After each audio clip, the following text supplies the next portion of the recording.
Once upon a time, the infamous rover Reynardo plundered the floating isles. Then his mother called him to her deathbed. "Swear to me that you won't die on the gallows," she rasped. Reluctantly, he swore. And he whiled away his days at home with music, cards, and wine. But the Emperor had changed.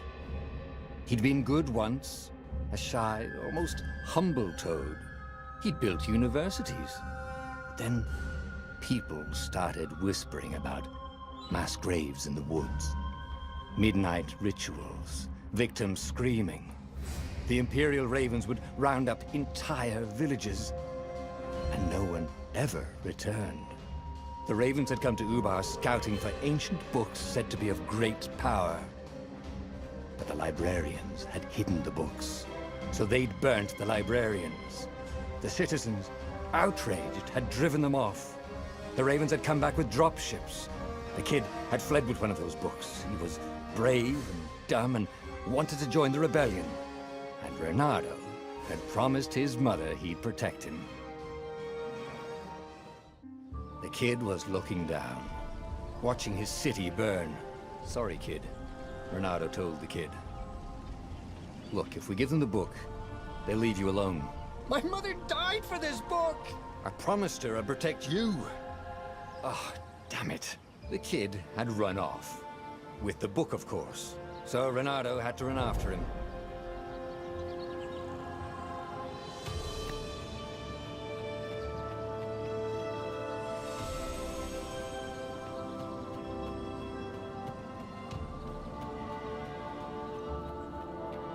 The two Ravens were staring at the kid like he was their dinner, which probably was what was in their tiny brains. "Hey," Reynardo said. They cocked their heads at him. "Pick on someone as ugly as you." Wait, that didn't come out right. "For the Emperor!" The Ravens cawed and rushed at him.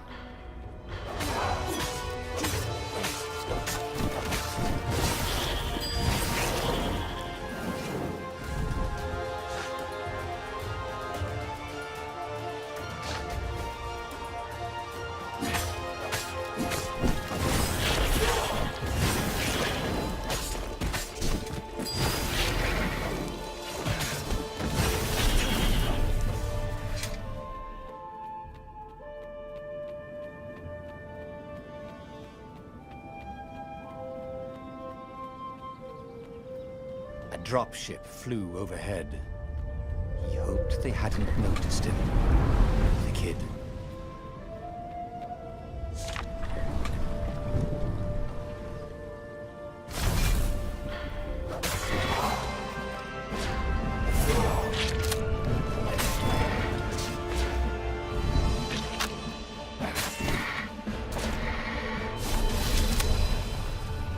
Oh, right. The Gate of Heroes. Someone's idea of a joke, making the Skyship docks a gated community. You needed a hero's sword to open it. And the kid was on the other side of the gate. Who let you through?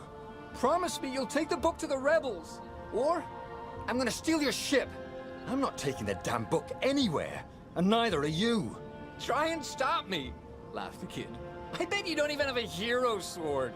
And with that, the kid hopped away. Had to hand it to the kid.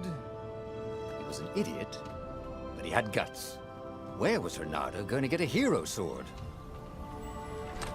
Ore and wind essence? That sounds about perfect.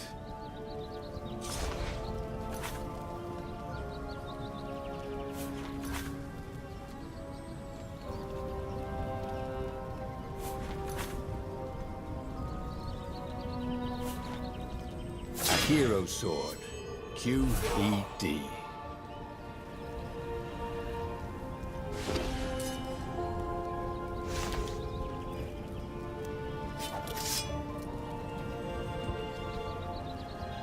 This is what he got for settling down and finding people to care about. The kid's mum had been a swell cook, and she'd laughed at Reynardo's jokes, even when he didn't know he'd made one. And the Ravens had come to burn her. And she'd made him promise to protect the kid. but she never told him where the book was. Just the kid.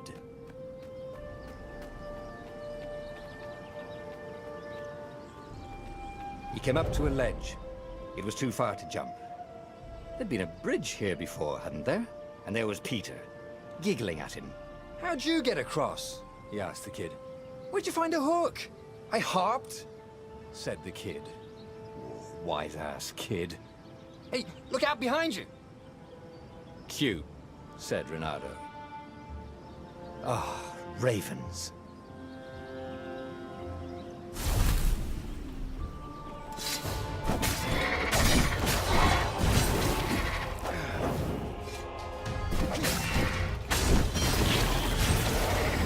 It was time to talk some sense into the kid. Just hook his way across the ledge and chase the kid down. Thing was, he hadn't used his hook since he'd retired. He'd done it. Maybe if he meditated at that altar there, he'd remember his old skills.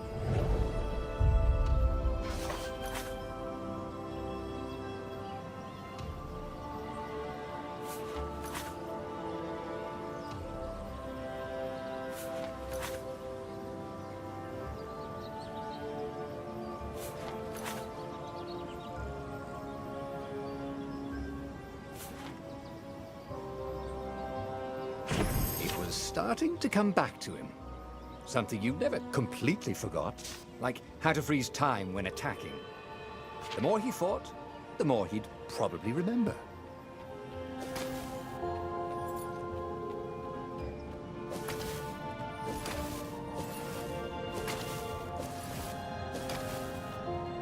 And there was the Farfarer.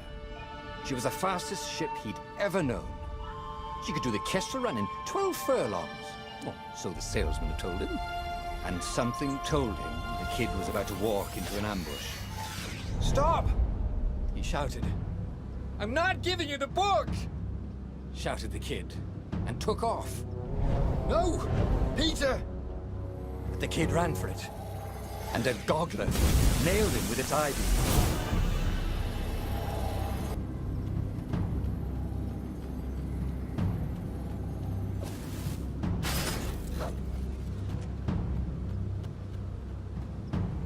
The book was unburned. Next to it were the buckles from the kid's shoes, and a kid-sized pile of ashes. Damn it, why hadn't he lied and told the kid he'd take the book to the rebels? The kid would be alive now. Really pissed off and betrayed, but alive. Oh, damn it. Renato picked up the book. He couldn't let the Empire have it now. He was going to have to get it out of there. He'd be a wanted man. Probably have to join the rebellion just to have a place to dock. Well, he'd hated home life anyway.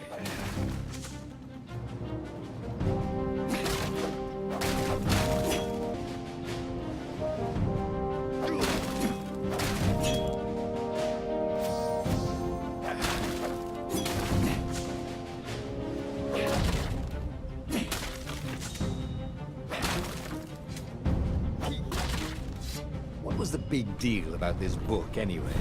Maybe he should open it and find out. All that had been years ago. How many? The war was a blur, and now 3 Raven scout ships were chasing him. Where are you running, rebel? Cawed the Raven captain over the loudhailer. Renato could see them cranking up their catapults. Just going out for milk? Renato yelled back. Where can you run? Laughed the Raven horribly. Far behind him, another city was burning. The dark cloud above its island was thousands of Imperial ships. The fleet was doing a thorough job. Take us to the rebel base, and we'll spare your life! It cawed. The entire jury-rigged rebel fleet was only a few islands to the east. Beyond that were only the pillars of heaven. A sea of endless blood-colored tornadoes. The rebellion was out of time. Unless Renato could bring a game-changer. Maybe he could. Renato had found out where he could find the pieces of the Sky Ripper, the legendary weapon that had exiled the lost gods. Surely a legendary weapon could win the final battle. On the other hand, his old friend Lapino had sent Renato a desperate message saying he had a brilliant scheme to save the rebellion. If Renato could only rescue him. Renato dived the Farfarer towards the abyss. As he felt the heat of the jet stream, the Raven ships peeled off, not stable enough to follow him down there. Now it was time to choose. Lapino or the Sky Ripper?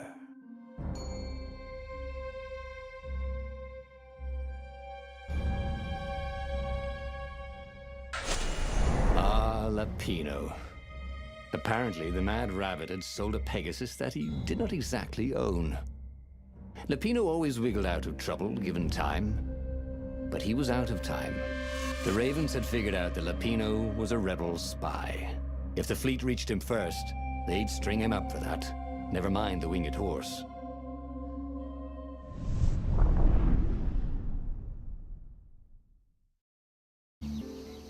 Lapino had apparently managed to confuse the judge by arguing that he hadn't actually stolen the winged horse. He'd only sold it. But wait, where was the prison? The village was empty. Renado's blood was up. He just needed to smash something.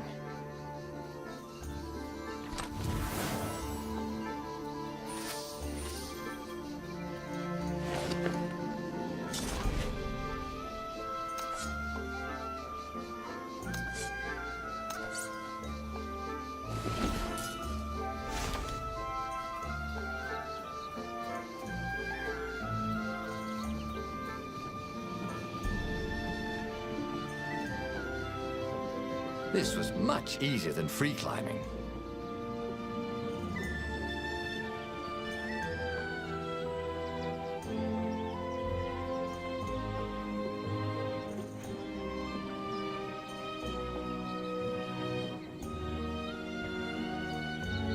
People were frightened these days. Just 2 weeks past, Renato had sneaked through an empty town and listened to the Raven's call about the Emperor's new taste in ritual sacrifice.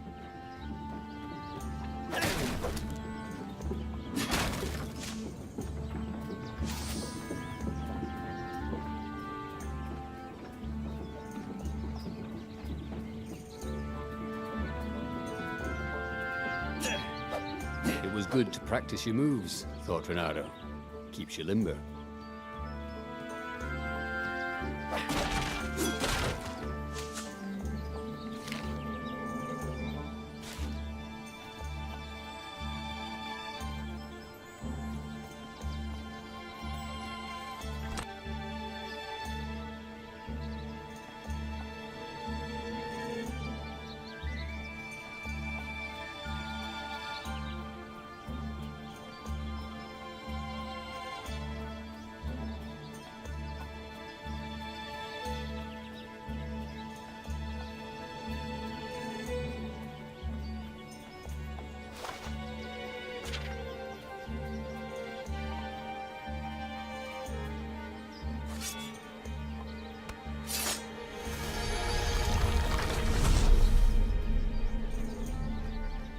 Can't we just agree to disagree? Said Renato. No?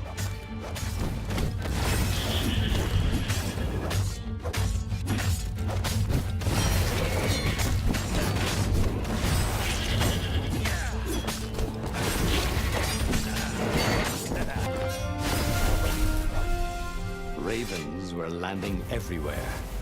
The advance guard. He'd better get moving. If they got to Lapino first, they'd eat him for breakfast. Or a snack. Ravens weren't picky. If they got hungry, they sometimes forgot to interrogate their prisoners. Even top spies like Lapino. Where had the Mad Rabbit got to?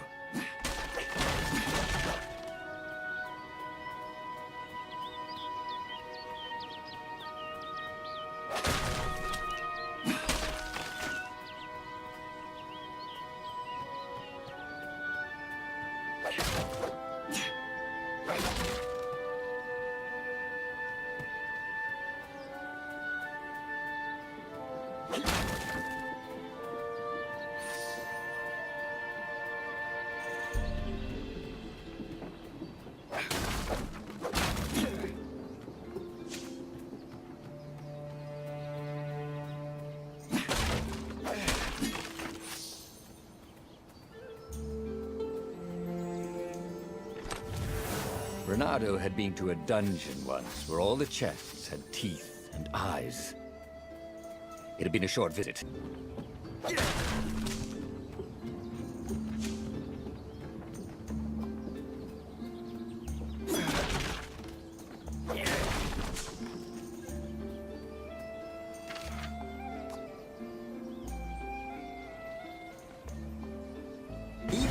It was starting to come back to him. Something you never completely forgot, like how to freeze time when attacking. The more he fought, the more he'd probably completely forgot, like how to freeze time when attacking. The more he fought, the more he'd probably remember.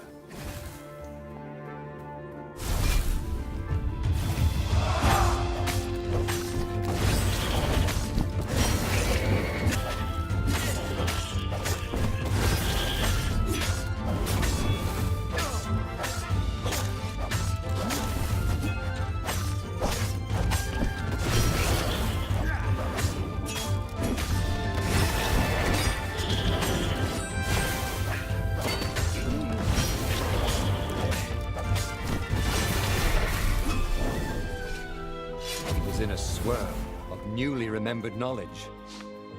He needed to focus.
Dirty and bloody, Renato finally reached Lapino.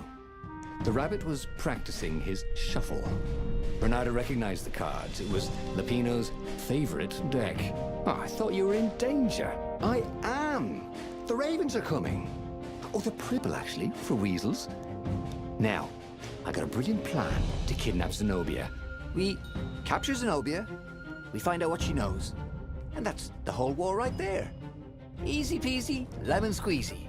Capture the Emperor's greatest general, who also happened to be a deadly sorcerer and, oh, his only daughter? That would be worth it. On the other hand, he could still get to the core of the Sky Ripper, even if he couldn't get the whole thing. It must have great power.